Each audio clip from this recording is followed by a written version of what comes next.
2부 조간 브리핑.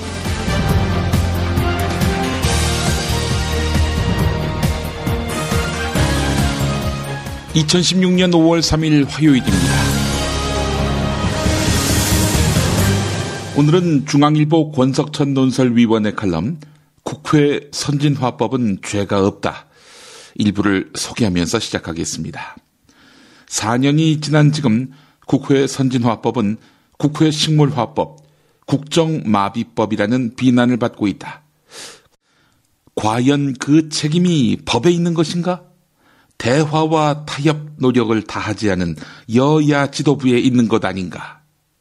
쟁점이 됐던 여당의 중점 처리 법안을 보면 대부분 정부가 제출한 법안들이다. 대통령과 장관들, 여당이 야당 의원들을 설득하기 위해 얼마나 노력했는지 의문이다. 그들은 심의권, 표결권 침해를 말하지만 아쉬워한 것은 심의권이 아니라 표결권이었다.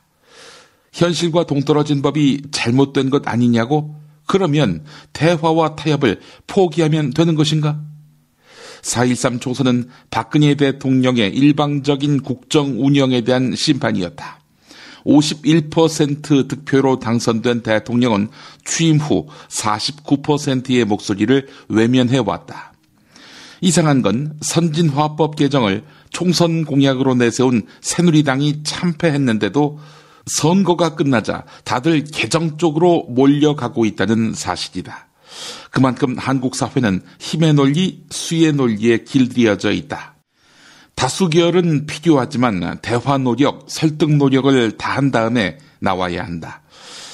헌법재판소 공개 변론에 참고인으로 출석한 장영수 고려대 교수는 선진화법을 비판하면서도 상대당이 설득될 가능성이 없다 해도 충분한 토론은 의사당 창박 국민들을 위해서 필요하다라고 했다.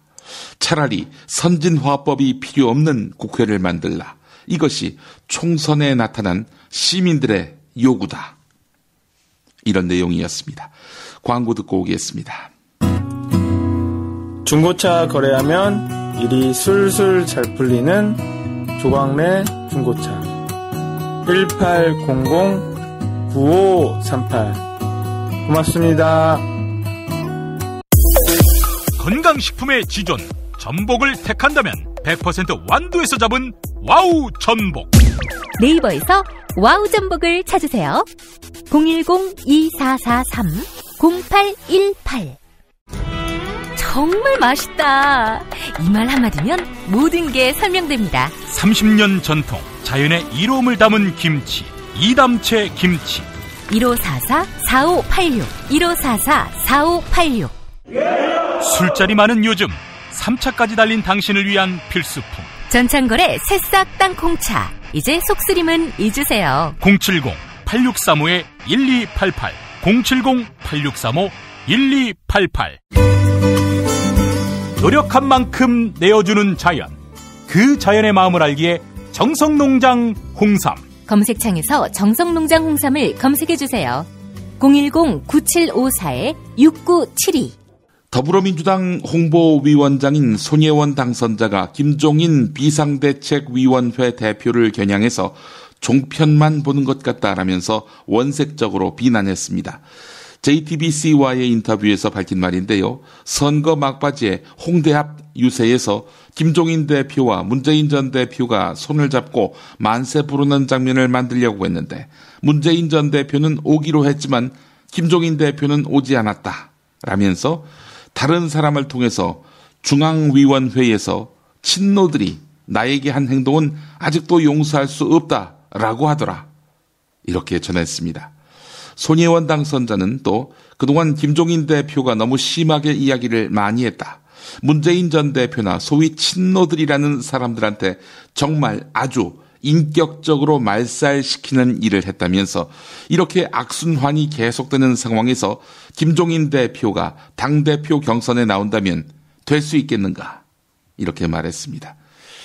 손예원 당선자는 그러면서 김종인 대표가 누구와 의견을 나누는 것 같냐라는 질문에 종편만 보고 하는 것 같다. 이렇게 말했습니다. 김종인 대표 이야기 계속해 보겠습니다. 어제는 전라북도 전주를 방문해서 탈문재인을 선언했습니다. 전북 민심이 신뢰할 수 있는 대권 주자를 준비해야 한다라고 말을 했는데 여기에 보수 언론이 주목하고 있습니다. 김종인 대표의 핵심 측근은 전라북도 민심이 신뢰할 수 있는 대권 주자라는 김종인 대표 발언에 대해서 호남이 문재인 전 대표에 대해서 지지를 안 보내지 않느냐 이렇게 설명했습니다. 말 속에 뼈가 있듯이 김종인 대표가 공개적으로 문재인 전 대표 비토론을 언급한 것이란 이야기입니다. 김종인 대표는 문재인 전 대표와 가까운 추미애 의원 등이 호남에서의 선거 패배 책임이 자신에게 있다고 주장한 데 대해서도 반박했는데요. 당이 낭떠러지로 떨어지는 찰나에 자기들끼리 수습을 못하니 비대위 체제를 만들어서 외부에서 사람을 모셔다가 구출해달라고 하지 않았느냐. 필사적으로 일당 자리를 차지했으면 그것으로 받아들이는 것이 원칙이다. 이렇게 말했습니다. 어려울 때 나 불러놓고 이제 와서 나를 내치려 하느냐라는 식으로 이야기를 만들어내네요. 주목되는 점은 김종인 대표 주변에서 정계 개편을 말하는 측근들이 생겨나기 시작했다는 겁니다. 중앙일보가 보도했는데 또 다른 중앙일보 기사를 보면은 박지원 국민의당 원내대표와 김종인 대표가 얼마 전에 만났는데 만난 이후 박지원 원내대표가 김종인 대표를 잔뜩 축혀 세우고 있다는 것입니다. 총선 전만 해도 박지원 대표는 전두환 노태우 정권에서 고위직을 맡으면서 호남 소외에 대해서 말 한마디 했는가? 이렇게 생각해 보면 소가 웃을 일이다 라면서 김종인 대표를 비판했는데요. 또 김종인 대표가 선거 후에도 국민의당 내분을 말씀하시는데 애들 말에 너나 잘해 라는 말이 생각난다 라면서 일침을 놓았습니다. 결국 두 사람이 반문재인으로 대동단결하고 있다. 이런 해석이 가능합니다. 박지원 원내대표 이야기 계속해 보겠습니다. 20대 국회 전반기 의장 선출과 관련해서 당 소속 의원들이 자율투표를 하도록 하겠다. 이렇게 말했습니다. 새누리당에게 국회의장 자리를 줄 수 있다고도 했던 박지원 원내대표 아닙니까? 미리 당론을 정해서 국회의장 투표에 들어가는 일은 없을 것이며 의원들 개개인의 판단에 맡기는 것이 원칙이다. 이렇게 말했습니다. 제 마음대로 의원들 판단을 예단하거나 지침을 내릴 수 없다고 하긴 했는데 이런 말을 했네요. 개인적으로는 친박이나 친노 성향의 후보는 국회의장으로 바람직하지 않다고 보고 표를 줄 생각이 없다. 이렇게 말했습니다.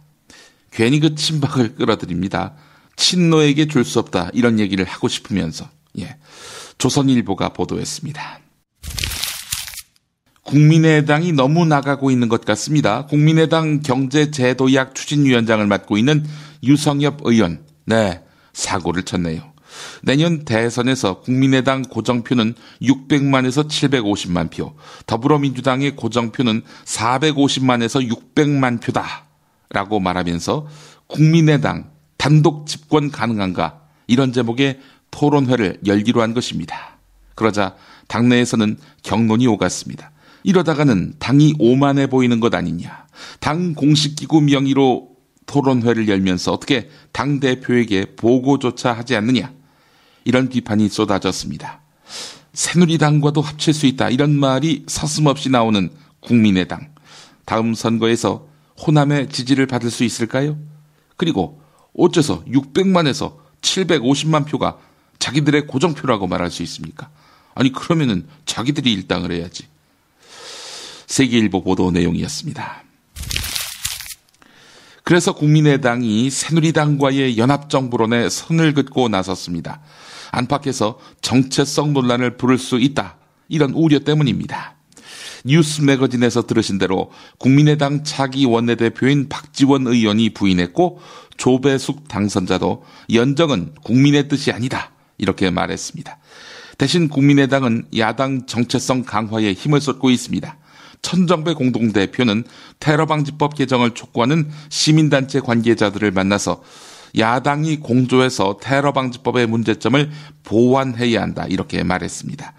장병완 정책위 의장은 최고위원회에서 5.18 광주민주화운동 36주년이 다가오기 전에 임을 위한 행진곡을 다시 공식 지정곡으로 하거나 최소한 재창하도록 정부에 촉구하는 결의안을 통과시키기 위해서 원포인트 본회의를 열자 이렇게 제안했습니다. 경향신문이 보도했습니다. 술술 풀리고 간장과 신장을 보호해 숙취를 완전히 제압합니다. 80%에 육박하는 재구매율 술술 풀리고 네이버 다음에서 고려생활건강 술술 풀리고를 검색하세요. 수면 무호흡, 심한 코골이 이제 걱정 마세요. 여행, 군생활, 찜질방에서도 확인된 코골이 방지기구 코골이 119 1566-0783 1566-0783 참치의 맛은 좋은 참치가 좌우합니다. 구이동 대양참치가 그렇습니다. 무한 리필에 더한 무한 감동 직접 경험해보세요. 구이동 대양참치 02-455-8087 살다 보면 꽃 주문할 일이 생깁니다. 1566-0263 네이버에서 검색된 사이트보다 최대 2만원 싸게 해드립니다. 좋은 사람과 플라워 1566-0263 잊지 마세요. 한우 사고를 집어넣고 24시간 팔팔 끓인 곰탕 연지연 곰탕 어린이부터 노인까지 누구나 좋아하는 건강식 연지연 곰탕 택배로 신청하시려면 010-7252-1114 전자신문으로 올라오는 김용민 브리핑 알고 계시나요? 팟캐스트 김용민 브리핑이 발행하는 용민일보 듣는 김용민 브리핑에 더한 보는 김용민 브리핑도 만나보세요. 잊지 마세요. 언론 그 이상의 언론 용민일보. 한국은행이 구조조정에 나설 국책은행들의 기초 체력을 끌어올리는 데 협력하기로 했습니다. 양적 완화 문제로 얼마 전에 청와대에다가 일침을 가했던 한국은행. 어제 바로 꼬리를 내렸죠. 청와대 편에 서서 한국은행을 질타했던 조선일보는 정부의 구조조정에 속도가 붙게 됐다면서 한국은행이 백기를 든 데 대해 긍정적으로 평가했습니다. 정부가 바라는 한국은행의 역할은 해운업과 조선업의 구조조정에 나서야 하는 국책은행에 대해서 머니를 꽂아주는 거, 자본을 확충해주는 건데요. 한마디로 돈을 찍어달라는 거지요. 한국은행이 말로만 정부와 협력한다 정도가 아니라 아예 돈을 찍어주는 식으로 해서 곧바로 실행에 옮길 경우 우리 중앙은행은 청와대의 시녀임을 인증하는 셈이 됩니다. 공정거래위원회가 공정거래법 시행령을 친기업적인 방향으로 개정하려 하는 것으로 확인됐습니다. 시행령 초안을 보니까 불공정 거래 행위 유형 및 기준에서 정당한 이유 없이라는 문구를 삭제하거나 부당하게로 변경했습니다. 정당한 이유 없이란 문구가 시행령에서 사라지면 무엇이 문제냐? 불공정 행위가 적발됐을 때 이것이 불공정 행위다라는 입증 책임이 공정거래위원회에 얹어지게 되는 것입니다. 공정거래위원회는 또 거래상 지위 남용 행위에 대해서도 행위 유형을 보다 엄격하게 했습니다. 한 예로 구입 강제 행위를 구체화했는데 지금까지는 구입 강제 행위가 있는지만 입증하면 됐지만 앞으로는 이 행위가 정상적인 거래 질서를 저해했는지 또 한 번 따져야 처벌할 수 있게 되는 것입니다. 경제민주화 주무부처로서 방향성을 상실했다는 지적 안 나올 수가 없습니다. 게다가 법은 놔두고 국회 동의가 필요 없는 시행령만 개정하려는 거 아닙니까? 국회 선진화법에 가로막혀서 뜻하는 대로 입법이 안 되니까 이렇게 시행령을 바꿔가지고 모법과 충돌하게 만드는 정부. 총선 이후 이 정부는 바뀐 게 없습니다. 야, 시행령 개정으로 헌법도 바꾸겠어요? 박근혜 정부 말입니다. 국민일보 보도였습니다.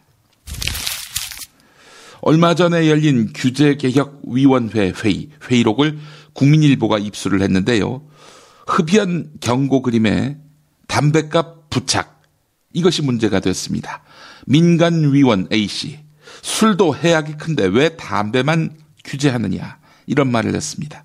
민간위원 B씨, 우리나라가 세계보건기구 담배규제기본협약에 가입돼 있다고 해서 그 가이드라인을 반드시 지켜야 하느냐? 이렇게 물어봤습니다. 민간위원 C씨는 보건복지부가 발표한 담배값 경고 그림이 신문방송에서 사용이 제한될 정도로 혐오스러워서 법 위반으로 소송당할 가능성이 있다. 이렇게 지적했습니다. 한마디로 담배값에 그려있는 그림, 이게 너무 독하다. 이거 없애라. 아하, 이런 이야기죠. 이렇게 되면 어떻게 될까요? 담배 소비가 들지 않겠습니까? 그러면 또 담배 회사만 이득을 보는 셈이 되는 거고요. 이렇게 회의에서 담배 회사의 입장을 대변하는 듯한 발언이 다수 나온 것으로 확인됐는데요. 회의에 참석한 사람들 면면을 보면은 손원익 안진회계법인 R&D 센터 원장이 있습니다. 이 사람 담배 만드는 KTNG 사회이사를 지낸 적이 있습니다. 한편 손 원장은 현대증권 사회이사로, 성균관대 교수인 김민호 위원은 제1기획 사회이사로 선임됐습니다. 한경희 생활과학 대표도 민간위원 중에 한 명입니다. 규제개혁위원회에 규제를 없애달라는 쪽에 친기업 인사들이 두루 포진돼 있는 것입니다. 국민 보건에 별 관심이 없는 거야 숱한 목숨을 앗아간 가습기 살균제 참사에서도 확인됩니다. 경향신문은 이 사태에 크게 7번의 결정적인 순간이 존재한다고 짚었습니다. 첫 번째, 1994년 첫 가습기 살균제가 출시됐을 때입니다. 두 번째, 1997년 환경부가 이 가습기 살균제가 유독물이 아님 이렇게 고시한 것. 세 번째, 2000년 옥시가 독성 실험 없이 살균제를 출시했던 것. 네 번째, 2003년 가습기 살균제 제조업체들이 유독성을 확인하고도 무시한 점. 다섯 번째, 2006년에서 2008년 환자가 잇따라 발생한 점. 여섯 번째, 2011년 동일 증상의 산모와 환자가 몰려든 병원에서 우연히 원인이 발견됐다는 점. 하지만 일곱 번째, 2011년 부처 간 책임 떠넘기기가 계속됐고 끝내 공식 피해로 판정하기까지 3년 허송 세월했던 것입니다. 국가란 무엇인가 묻지 않을 수가 없습니다. 교육부의 전국 25개 법학전문대학원 전수조사 결과 발표로 자기소개서에 부모와 친인척의 신상을 기재하고 합격한 사례가 드러나면서 금수저들이 법조인 또는 고위공직자 부모들을 앞세워서 혜택을 입고 있다는 현대판 음서제 의혹이 어느 정도 사실로 여겨지고 있습니다. 시장직을 지낸 아버지를 둔 한 지원자는 자기 소개서에 아버지가 전직 아무개 시장이라고 적었고 외삼촌이 아무개 변호사협회 부협회장, 아버지가 아무개 법무법인 대표 등 전현직 법조계 인사 또는 고위 공직자와의 관계를 부각했습니다. 이 밖에 이름과 재직 시기는 밝히지 않았지만 할아버지, 아버지 등이 전직 대법관, 검사장, 아무개 법원 판사 등을 지냈다고 적은 사례들이 19건이었습니다. 법조계 안팎은 그간 소문으로 알려진 일부 사회지도층 인사 자녀의 부정입학 의혹이 사실로 확인됐다는 분위기였습니다.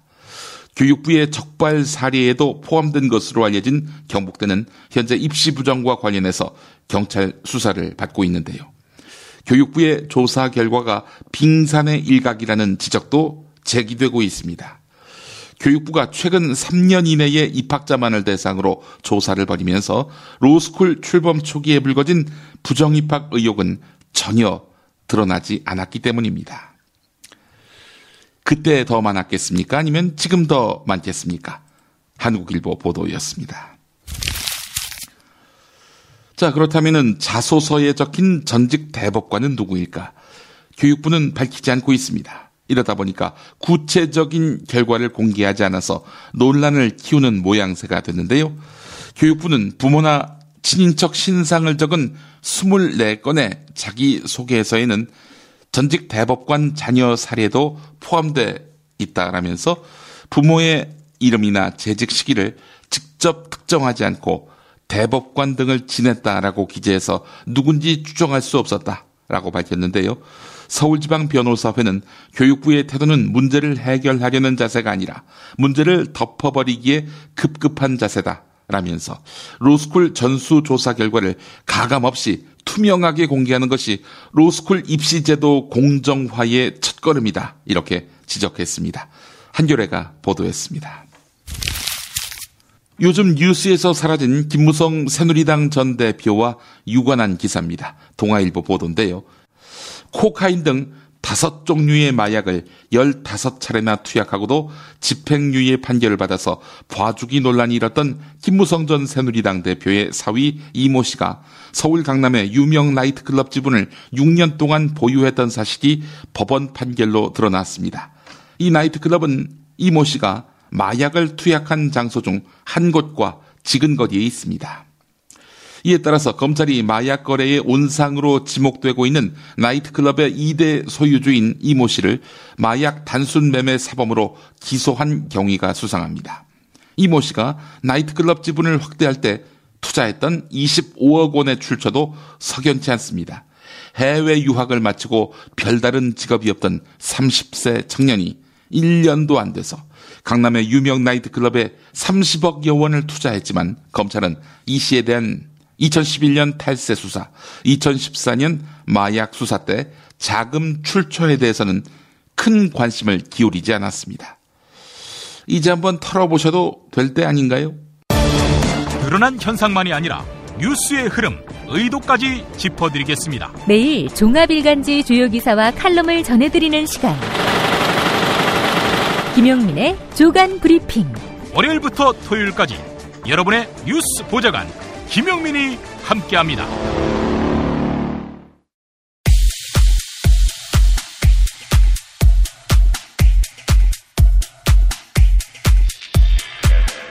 노무현 전 대통령의 사저가 서거 7주기를 맞아 일반에 특별 공개됐습니다. 건물 구조라든지 안에 시설이라든지 그런 모든 것이 서민들의 삶 그런 거만 다름없고, 그동안에 이제 많이 언론상에서도 호화롭다, 아방궁이다 막 이런 표현들이 많이 있었잖아요. 둘러보니까 오히려 저희 집보다도 너무 소박한 그런 느낌을 받았거든요. 누가 말한 아방궁이었나? 2008년 한나라당 원내대표였던 홍준표 현경남 도지사. 당시 발언을 들어보자면, 그게 전직 대통령 사유지입니까? 그게 사유지입니까? 자기 땅입니까? 문제를 부각시키고 국민이 알도록 해야 돼요. 얼마 전에 서민을 자처하고 농민의 아들임을 자처하는 전직 대통령이 지금 노무현 대통령처럼 아방궁지어서 사는 사람이 없어요. 내뱉은 말을 주워 담는 것도 고역. 나중에 JTBC에 나와 김부겸 현국회의원 당선자와의 대담을 통해 밝힌 말. 그 주변 정화하는데 1,000억이 넘었다고. 주변 정화란 게 아마 인근 진입도로니 등등 이런 데 다. 그 옆에 이제 개천 그렇죠. 그거는 사실은 아니 그래 와가지고 그래서 원내대표 때 아방궁이라고 1,000억 이상 들여가지고 국비 지방비 들인 거 그래 이야기해가지고 노 대통령한테는 좀 미안한 것도 있죠. 그러니까. 그래서 나중에 경남도지사가 돼서는 정치적 입장이야 반대 입장이 있어가지고 달랐지만 훌륭한 대통령입니다.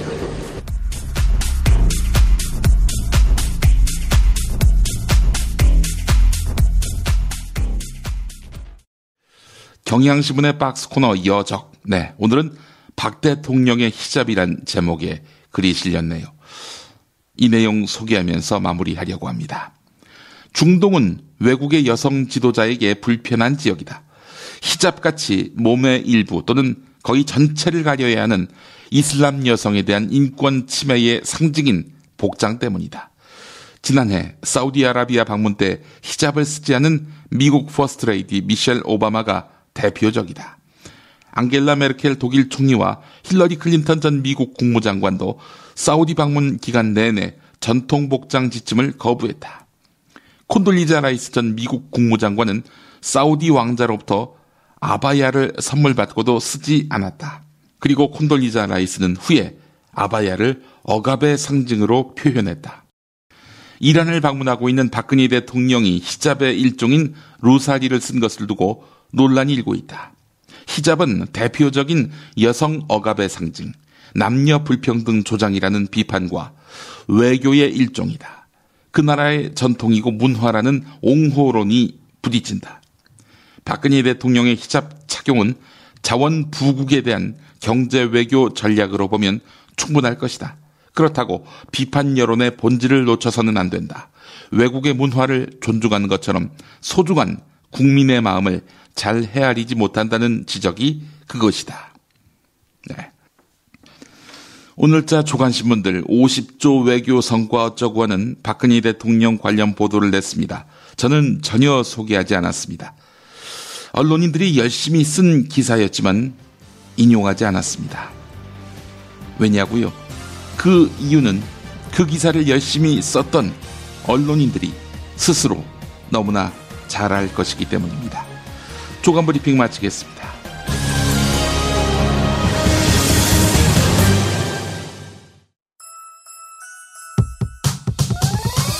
이번 방송 괜찮았나요? 작별의 여운 이렇게 표시해주세요. 다운로드하기, 댓글 달기, 구독하기, 별점 주기. 더 좋은 방송 만들어달라는 약속 이렇게 응원해주세요. 다운로드하기, 댓글 달기, 구독하기, 별점 주기. 기억하셨죠? 다운로드하기, 댓글 달기, 구독하기, 별점 주기.